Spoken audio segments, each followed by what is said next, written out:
not talking about your Atlanta Falcons last week against the Miami Dolphins. Hmm. Now, look, you picked Atlanta. I picked Atlanta. We didn't think that Miami had, in the words of Vince McMahon, no chance in hell they were going to beat Atlanta. But my man, 34 to 10 in that game? Hmm. Tua Tagovailoa, he looked like the second coming of Steve Young in that game with 4 touchdown passes in that game. Look, undisputed, we can talk about the offense. We can talk about how they brought in Kirk Cousins for Michael Penix Jr. due to injury.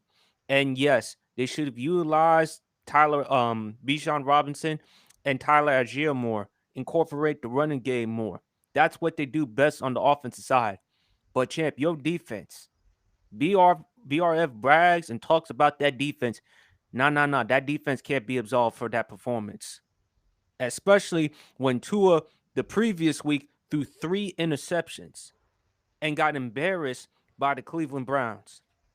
Big fella,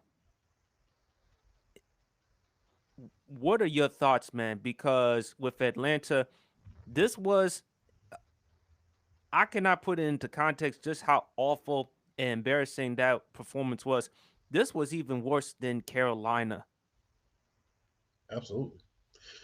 Number one, I will say, I think it was poor game planning. I don't really think they had a game plan for Miami. I really don't because it didn't look like it. And as you all know, how it seems and how it is at a certain point. I don't think they had a game plan.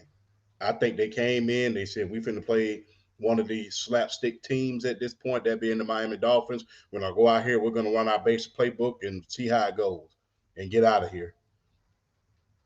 I think a lot of that is on coaching at this point, and I think Jeff Ulbrich is the only one that should be retained at this point, especially if we don't make it out of here at the playoffs, because that's not one but two embarrassing losses that we have. Two. And we got the Patriots coming next week. And then after that, then it's the Indianapolis Colts. And what's so funny about that is this. What's what's so funny about the Atlanta Falcons is when they play these super great teams, they play these great quarterbacks, they play and it's lights out. You see guys getting to the ball, you see them matriculating the ball down the field. You see some of the greatest play calling and the greatest coaching that you ever want to see. But when we play these lower level teams for some reason, I feel like that the coaching and the players play down to the competition. That's what happens. I don't think that it just comes um, from the players. I really think that we play down and coach down to the competition. You saw what happened when we played the Minnesota Vikings. You saw what happened when we played Baker Mayfield. You saw what happened when we played the Buffalo Bills, arguably one of the best teams in the AFC right about now. But for some reason, we played Carolina, very winnable game, came out here flat. Miami Dolphins came out flat. And there has to be something done. Coach Morris has to do a better job of making sure that the players don't play down to the competition.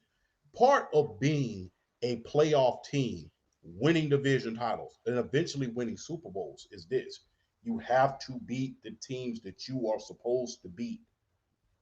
You have to. Because if you don't, that puts you in a bad state of affairs later on down the line.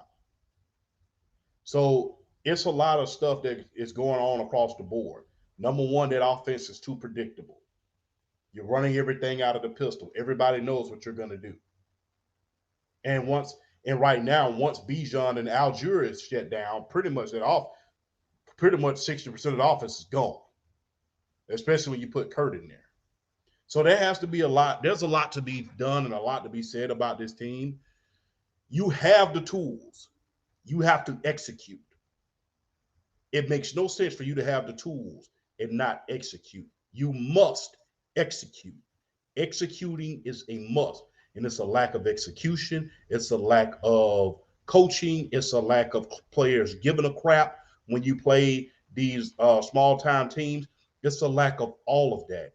And that is an absolute problem. When you can't beat the team you're supposed to beat, you're not going to make it to the playoffs. And when you can't beat the team you're supposed to beat, then guess what? How are you supposed to get into the playoff and make it out of a wild card round? What's happening is we're playing down to the competition. It's as simple as that. And when you do that, that's lack of coaching, there's lack of leadership, and there's lack of players. And there's lack of players giving a crap. And I think that's a culmination of things, and that has to be fixed quick, fast, and in a hurry. Otherwise, we're gonna find ourselves again next year saying this year's gonna be the year that we make it to the playoffs. This year's gonna be the year to make it to the playoffs. Hey, guess what? If people can blame Arthur Blank all they want to. He can't coach. He can't play. For the most part, Arthur Blank, he throws money at the situation and he steps all the way back. Now, do I think Rich McKay plays a part in it? Yeah, absolutely. But the players and the coaches, they have to make the difference. They have to be the difference maker. We have the players on this team in order to make the playoffs. We have the quarterback in order to make the playoffs. We have the backs in order to make the playoffs. The only difference between us and the Detroit Lions is execution and giving a crap and not playing down to the competition. I know people always say when the Patrick Mahomes and the Kansas City Chiefs, well, they just look who they just played. You have to beat the teams that you're supposed to beat.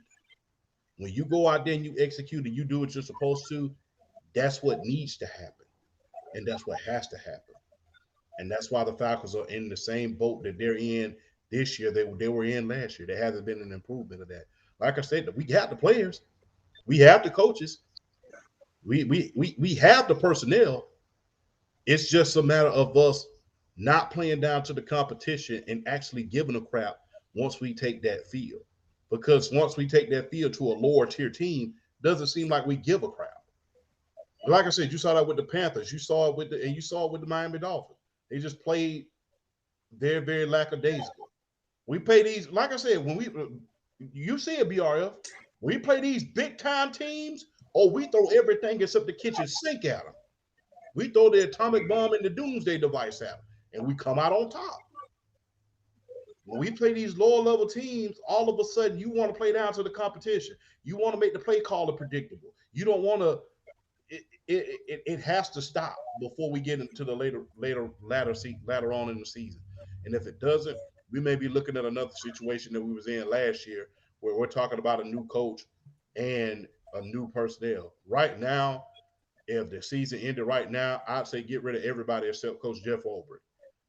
I'll say get rid of everybody except him. And depending on how things go, bring in Mike McDaniel as a play caller, offensive coordinator. He may not be that good as a head coach, but he's a hell of a play caller. You saw that at the 49ers. But there has to be some changes made. You fired the wide receivers coach, what have you. Ray Ray, Ray McLeod is no longer there, who was a big part of the offense last year.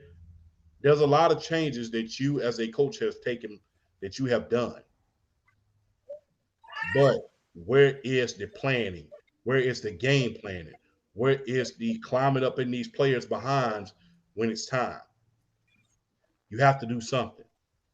Because this, seeing the personnel that we have, the offense and the defense, the backs that we have, and you're sitting with a losing record below 500 at this point, that is an embarrassment and inexcusable. Because it's not like we don't have, if we had the 1993 version of the Atlanta Falcons right now, they was on the field, nobody would give a crap.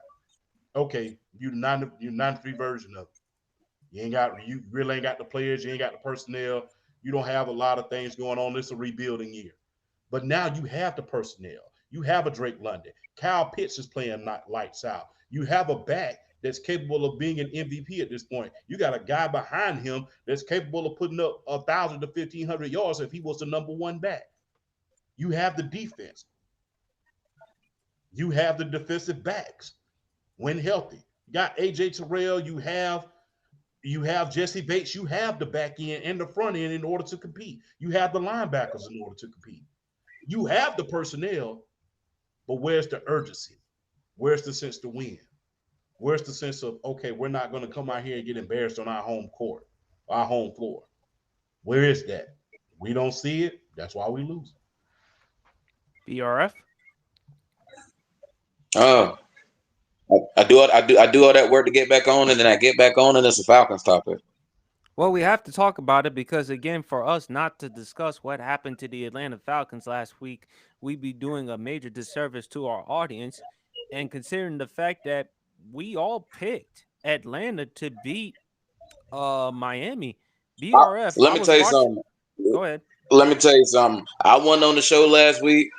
I was skeptical. I was skeptical the whole week. I mean, Drake London doesn't play. Jalen Walker's out. Billy Bowman's out.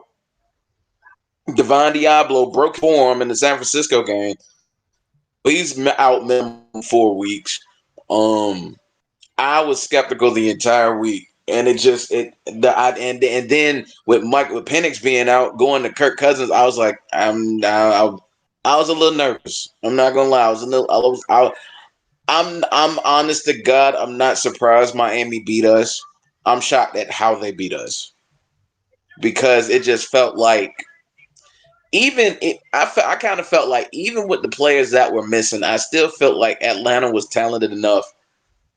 Even if it was like a 7 point game, a 10 point game, I felt like Atlanta. You would have thought Zach Robinson would hear you're too predictable on offense. Everybody knows if you're in pistol, you're going to run. If you're in shotgun, you're going to throw. You're never creative. You don't use play action. You don't you don't flex your best players out to create mismatches against the defense. Whereas you have a Jeff Ulbrich, your counterpart as a defensive coordinator, who does so many different things to create new looks, to create confusion for the quarterback. And I honestly, I feel like if anybody's going to get fired now, it would be Zach Robinson. I don't trust his play calling. And I don't trust his play calling because he's not creative. You have all this firepower, you have all this weaponry, and you don't do anything to really exploit that against these defenses. Because let me tell you something, the Miami game should have been just like what the Buffalo game was.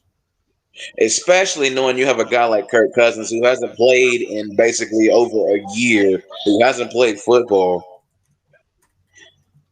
Bijan Robinson and Tyler Algier should have at least a piece got minimum 15 to 18 carries, maybe 20, maybe at least 20 touches apiece. Anything to keep the burden off of Kirk Cousins from having to chunk the ball the way he did in that game. And it's like him and the receivers were out of sync. It just felt like they were unprepared. They weren't ready. They didn't have a good game plan going into Miami, and it showed. It showed. But here's the thing that really grinds my gears about the Atlanta Falcons. As bad as they looked against Miami, they can beat New England Sunday. They are the biggest enigma in the National Football League. Everybody's going to pick New England to beat Atlanta. It would not shock me at all. It would not shock me at all if the Atlanta Falcons played the New England Patriots the way they played the Buffalo Bills, which is throw different looks at Drake May, confuse. Because here's the thing, though, Jeff Over did an interview. He said Drake May reminds me a lot of Josh Allen. Do we remember that Monday Night Football game? Do we remember all the different looks that Jeff Obert was throwing at an MVP and made him look made him look absolutely pedestrian? Don't get me wrong. We had a lot of our players in. Hopefully, we're getting them back for the New England game. I know, like Penix has already been announced as he's back. He's starting. We got Drake. We're gonna have Drake, which is always a plus. Now it's just a matter of are we getting some of our defenders back? I'm thinking. I haven't seen too many reports yet. I'm thinking we might get Billy. We might, if nothing else, we may get Billy Bowman and Jalen Walker back, which would be a huge plus. And I'm sorry, I am sick and tired of seeing JD Bertrand play middle linebacker. I'm sick of it. He's not good. He's not good at all. It's like he's slow to diagnose plays. He's like he's scared to make plays. I would have tried Josh Woods out there to let him get a shot. And I think a lot of people are waiting to see what Troy Anderson does because he hasn't been on the field since he was injured. Troy Anderson is arguably the most athletic linebacker we have on the team when he's healthy, and that includes Jalen Walker. That includes Devon Diablo when everybody's healthy. Troy Anderson is arguably the most healthy linebacker on the team. So it just feels, I don't know, it feels like there's just something that could probably, they need to get in, they need to really be working hard in the lab, and they need to be correcting this because New England is not playing around. I said New England was one of my sleeper teams this year to maybe qualify, to maybe, contend for like the three wild card spots. New England is giving Buffalo hell for this AFC East. They are 6-2 in first place. 6-2 in first place. I wasn't expecting that out of New England, but you know what? I pat myself a little bit on the back. I kind of saw the potential they had a little more than other people. I like what they do on the defensive side of the ball. I think Christian Gonzalez is arguably a top five corner in this league. Drake May is an MVP candidate. I don't care what anybody says. Drake May is an MVP candidate. In my opinion, I think he should be a top five MVP candidate right now. He absolutely should be. Nobody expected the New England Patriots to be 6-2, and nobody expected Drake May to look the way he's looking right now. He should very much be in the consideration for MVP. If I'm Atlanta, I on defense, I treat Drake May similar to the way I did Josh Allen because they have similar games. They like to move in the pocket. They like to move out the pocket. They like to run. They obviously can throw the ball. But I would treat Drake May the exact same way. I throw different looks at him. I throw different coverages at him. I give him one look, go to another one, and confuse him. Jeff Olbert, don't change a thing. Do what you've been doing all year. Don't change anything. Zach Robinson, I want you to listen to me. I want you to listen to me good. Oh Because Lord. you might not be watching this. You might not be watching the Sports PSP podcast. It's okay. But I promise you, it's one of the best watches on YouTube. I promise you, you'll learn something when you listen to the homies. So if you watching, just listen to me. For the love of God, I have no problem. I have no problem with you running the pistol offense. Everybody's moaning and complaining about the pistol offense. I don't have a problem with him running the pistol offense. Anything to allow Michael Penix Jr. to be comfortable. What I don't like is the lack of creativity. You could do so many things out of this offense, whether it's running or passing. The reason why we haven't been successful is because they already know when we're in pistol that we're gonna run. So then when you're trying to when you call a play, when you do call a play action, when you do call one, the defense isn't biting on it. They see the action, they like, okay. And they just keep running straight to the quarterback. They don't care. They don't care because they don't bite. If if I'm Zach Robinson, if you're going to throw the ball, do it early, do it with creativity to set up Bijan, to set up Tyler, to open the middle of the field and let them do their thing. Let them do their thing. Like I said, the Atlanta Falcons are the biggest enigma in football. They can very well go to Foxborough and beat the New England Patriots on Sunday. That's the kind of enigmatic team they are. Can they go out and lose by double digits? Absolutely. Can they go to New England and beat them by double digits? Absolutely. That's the type of team they are. That's the type of talent they are. It's about consistency with the coaching. Raheem Morris, you need to light a fire under Zach Robinson. You need to light a fire under yourself. Because I'm with Champ. I would fire him and Zach Robinson right now and keep Jeff Olbert and see what the head coach and offensive coordinator carousel will have to offer. If I was doing something right now, but honestly, you're stuck with them for the rest of the year, so you need to absolutely just look in the mirror, do some soul searching, understand what you're doing wrong, and not just say you're going to fix it in the press conference, but actually go and fix it. Otherwise, I've said this, like, I'm shout out to the Atlanta Falcons Network Discord. I'm in that, and I talk with a lot of fans. I talk with a lot of guys in there that know their stuff. They don't make the playoffs. Raheem Morris is getting fired. and Zach Robinson's going to be tied to the hip with him. So if they want to save their job, I expect to see some more creativity. I expect to see some more fire, and I expect Raheem Morris to actually be a leader of men and not just stare at the damn scoreboard every 5 minutes and see what's going on. Like you mean He like really you got going right. Every 5-10 minutes, you see him look up like, bro, ain't nothing changing. People question your head coaching ability. If you want to shut him up, now would be the perfect time. You're getting a lot of your guys back. You want to shut them up? This is the week to begin to show them. Because let me tell you something.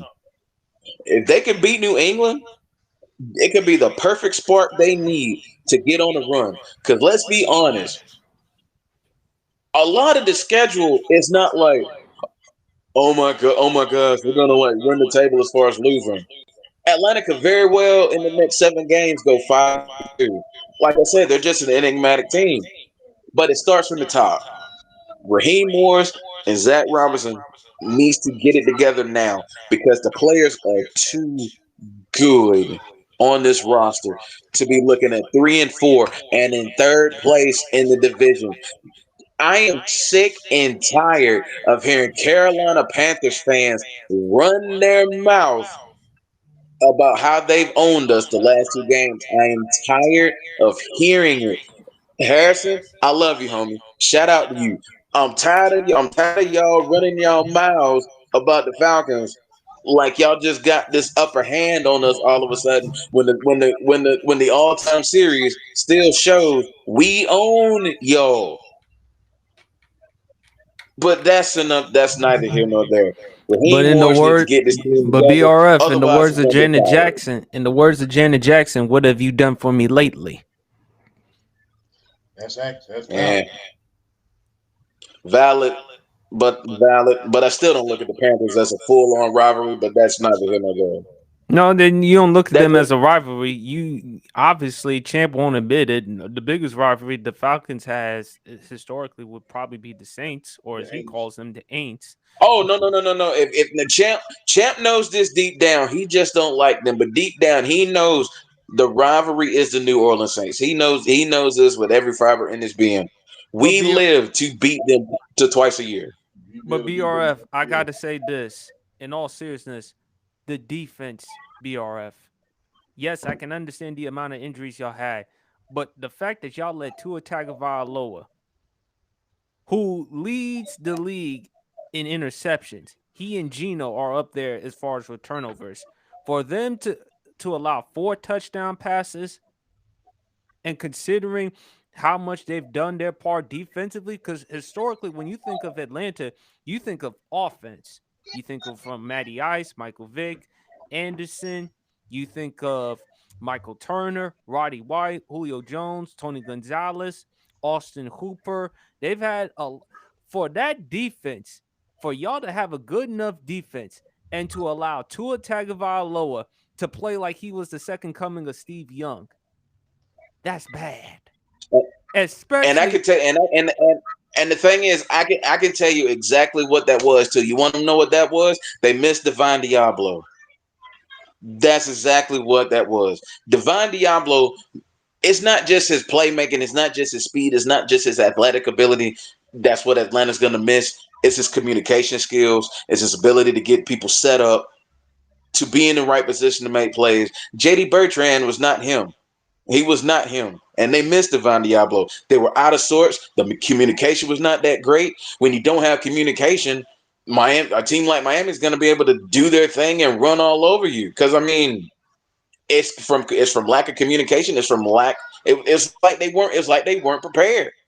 And I think a lot of that was just they missed Devon Diablo in the middle because he just sometimes with defenses it's just certain players that just understand it and know how to get their guys up and hold them together.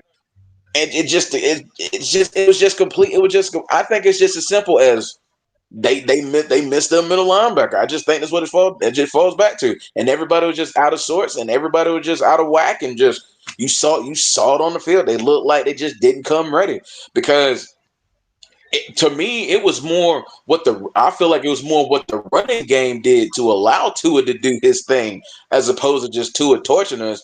Tua had an okay, yeah, he threw 4 touchdowns. Yardage wise, it was okay. He threw 4 touchdowns. That was Devin. That was that running game. That was Achane and Jalen Wright But still, and be I Ollie but Gordon. It was BRF, that running game. I understand all that, but for Tua, who the week before BRF, he had a horrendous game, perhaps the worst of his career against the Cleveland Browns. Now, given the amount of injuries Atlanta had, you would still think Atlanta would still be able to deliver the goods. And still, I don't understand with Kirk Cousins at quarterback. Why do you take away the one thing that you do best on offense, which is run the football with Robinson and Algier? Like I said, they just didn't.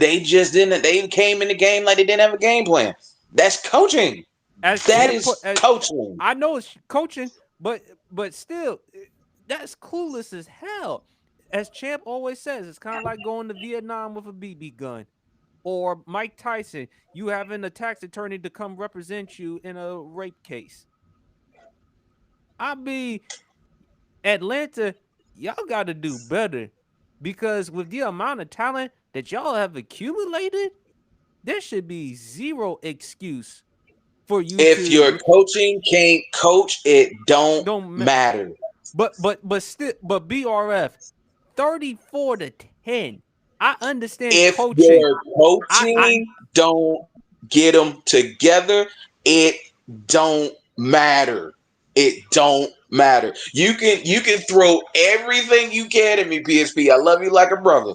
If your coaching don't get you ready, you could have the monsters on your team. If your coaching act like they don't know what they doing, it don't matter. It don't matter. okay, then if it's coaching, then why is it all this time they've kept Raheem Morris? They're stuck with him. He got a 5-year contract. They're stuck with him at least through this season. They're stuck with him. At least It through the season. And you got to think about this. If you need any more evidence of coaching at a certain point, I'm going to give a prime example of this. Remember how that San Francisco 49ers team looked before John Harbaugh got there? The same personnel, Alden Smith, Navarro Bowman, Patrick Willis, a lot of those guys, Vernon Davis, a lot of those guys. But look at the difference in how they played with John Harbaugh, Jim Harbaugh when he Jim Jim got Harbaugh. Harbaugh. there. Jim Harbaugh, thank you for correcting me. Jim Harbaugh when he got there versus how they played with Mike Singletary, which he's a Hall of Famer, by the way, but he was trying to coach these guys, these modern guys, like he was still in 1985 with Mike Ditka. And he was known for the sound for the sound bites more so than anything. So that's what good coaching gets you. You go from being a middle of the pack team who has every reason to win the division to, a Super Bowl contender at a certain point. That's the difference. And I get where BRF is coming from. If you don't have the right coaching, you could have Montana, you could have Walter Payton, you have Jerry Rice, T.O., and on the right and on the other side of the ball, you can have a mixture of the 85 Bears and the Legion of Boom.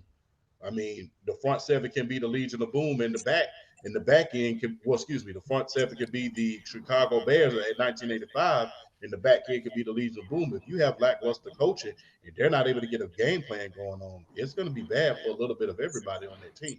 But And but James, big fella, These are the 10 most important games in Raheem Morris's career. but big Because fella, if they fall flat, he will never get another job. but big fella, I understand coaching, but at the same time, if you're the players, you know what's at stake. You know that you're gonna be shortchanged as far as with injuries. At some point, two things could be true.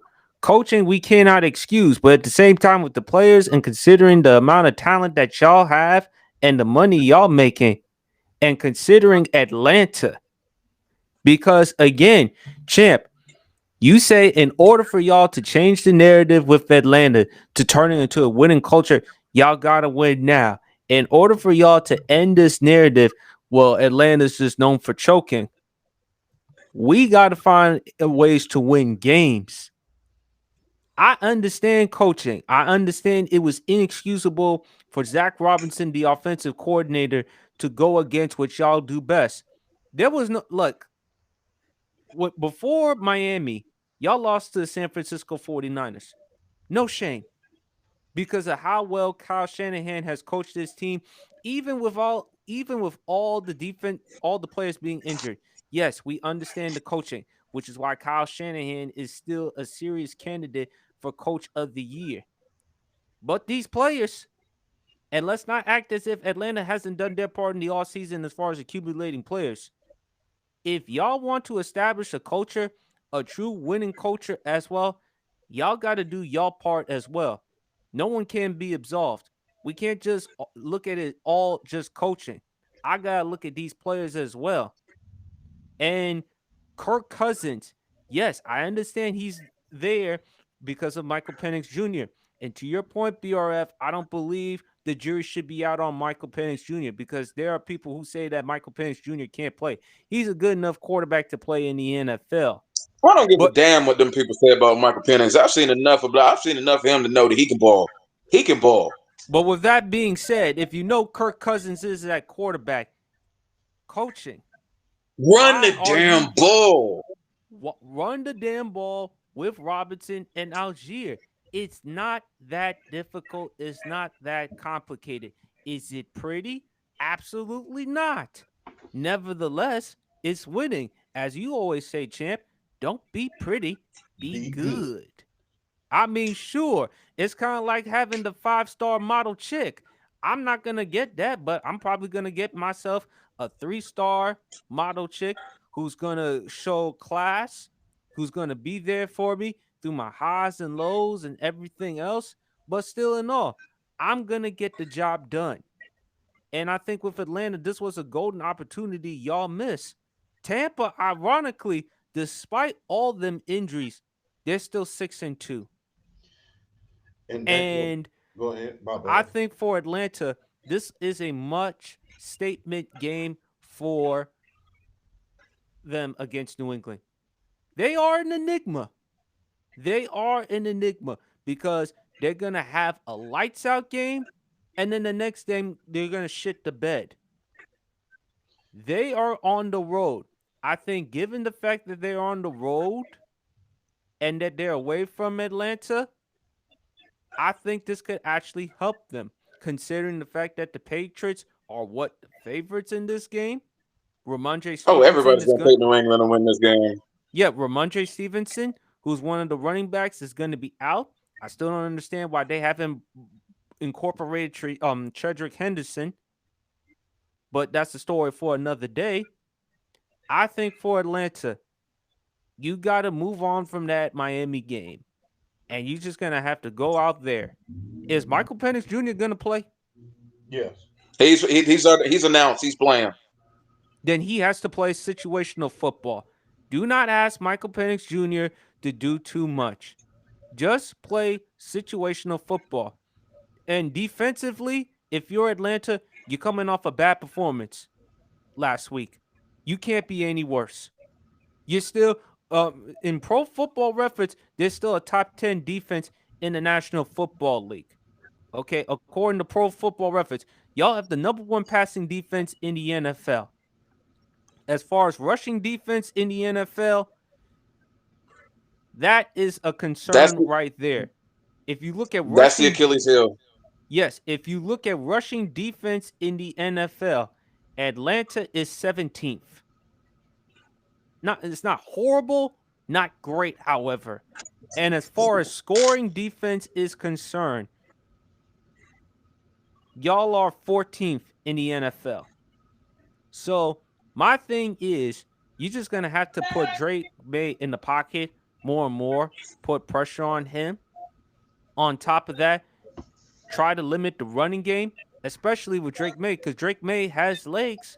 I've told Champ, and again, to make it clear, abundantly clear for Washington fans, I am not saying that I don't love or don't want Jaden Daniels on my football team. My main concern with Jaden Daniels has been his size. I told you, Champ, how good Drake May is. And so far, what you've seen from him so far in these 8 games, Don't get it twisted. I still want Jay Daniels as my quarterback. My only concern about him was size, and he's expected to play against the Seattle Seahawks. So I hope he stays healthy, he stays upright, and hopefully for Washington, he wins. But that's a story for another day. In order for Atlanta to win this one, just run the ball with Robinson and Algier. Try to use Michael Penix Jr. as far as with the running game as well. He has legs himself. Don't ask him to throw the ball 35, 45 times. You don't need to do that. Just be good enough to win this game, and the rest is history. That's it. Absolutely. It's not It's a hard. simple formula. It ain't rocket science. I mean, Nope. it's. I mean, come on. You can find. It's like with wrestling. You can find anybody to choreograph or orchestrate a wrestling script. Unless, I mean, worst case scenario, you have Vince Russo creating that script for you, and we don't want Vince Russo creating that script for us. No. Hey, So said it best. BRF, undisputed world champ, y'all should be fine. If y'all, but I will say this: if y'all lose, and the way that y'all lose, undisputed world champ probably gonna have 3 bottles or 3 drinks. Hey, look, I'm gonna just be real. We got to win this game, and it has to be. We got to win this game. I don't expect you to win in impressive fashion. Don't nobody want to go to Foxborough in October, November, and December. I know that because I don't like cold weather. I was stationed up north at one point during the middle of winter. I do not like cold weather. So don't nobody want to go to Foxborough during the winter. At the same time, you got to do everything that you can and you got to execute. You have the personnel, you have the capability, you got to execute. And coaching, y'all have to do everything that y'all can in order to make sure that this second half of the season is the best one that we have since 2017 when we last made the playoffs. Got to get it done. If you don't, then hey, in the great words of how we say it down south at work, if we don't get it done, all heads are gonna roll. And this is a good And enough it's so. team with the Mm-hmm. roster as presently constructed. There should be no excuse for them not to make the playoffs, No, let alone win Nope. their division. yeah, I don't like I No, said. that's Winning that's the that's, that's division no don't matter. excuses at all to me. Winning the division, I'm not really mattering at that point. But you got to make the playoffs. You got to do something to show us that you are willing and able to do some things. Because I don't want to hear next year, next year, next year. You had 2 years in order to do it. And look, man, look. The thing is, this is the second time you've been head coach. This is the second time. First time was a mulligan. You should have learned the first time. Like I always say, if you don't learn something the first time, what's your learning curve? A flat line?